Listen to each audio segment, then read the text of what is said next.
Finance minister ने 1 फरवरी 2023 को जो बजट का ऐलान किया था, उसमें इंडिविजुअल इनकम टैक्स पेयर्स के लिए बहुत सी कुछ छूटों का ऐलान किया है, जिस पर हमें सभी टैक्स पेयर्स को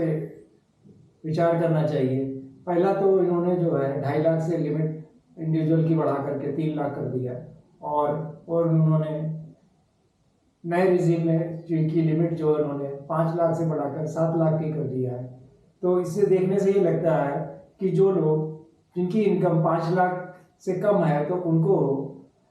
नए रिजीम में ही जाना चाहिए, जिससे उनके पास काफ़ी पैसा खर्च करने के लिए भी होगा और जिससे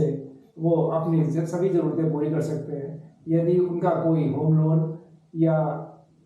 और इंश्योरेंस पॉलिसीज़ या कुछ और बेनिफिट्स वो नहीं ले रहे हैं, तो वो नए रेजिम में जाकर के अपना टैक्स का विदाउट कोई उनको कागजात अपने पास नहीं रखने की ज़रूरत होगी, ना इनकम टैक्स में फाइल करने को भी रिटर्न की ज़रूरत पड़ेगी और वो टैक्स से बच जाएंगे। लेकिन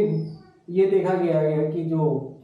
लोग होम लोन जिन्होंने ले रखा है, उनके लिए पुराना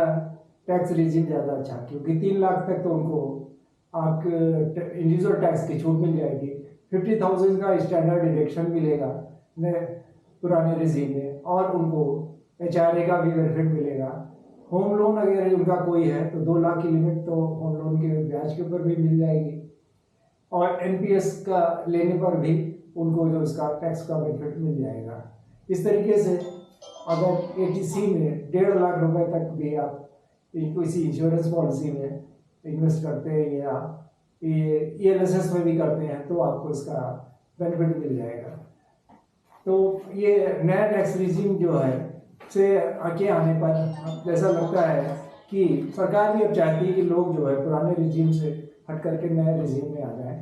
और उनके हाथ में ज़्यादा पैसा खर्च करने के लिए हो, और टैक्स की और बचत के बारे में उनको अपने विचार से सोचना है। लेकिन जिनको जिसकी ज़रूरत हो उस हिसाब से अपनी सेविंग करें, तो भविष्य में उनको इसका फ़ायदा भी मिलेगा और वो बचत कर पाएंगे। नया टैक्स रिजीम में उन लोगों को जाना चाहिए जिनकी इनकम जो है 15 लाख से ऊपर है और जो उसका पूरा बेनिफिट उठाना चाहते हैं, और उनको जो है एक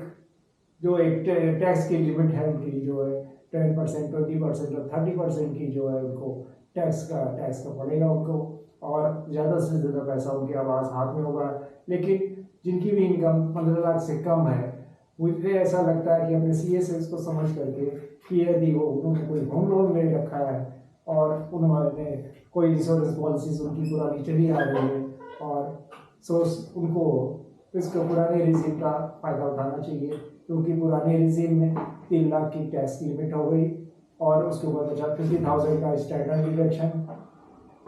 ATC के अंदर 1.5 लाख रुपए का उनको अलग बेनिफिट है, और इसके अलावा NPS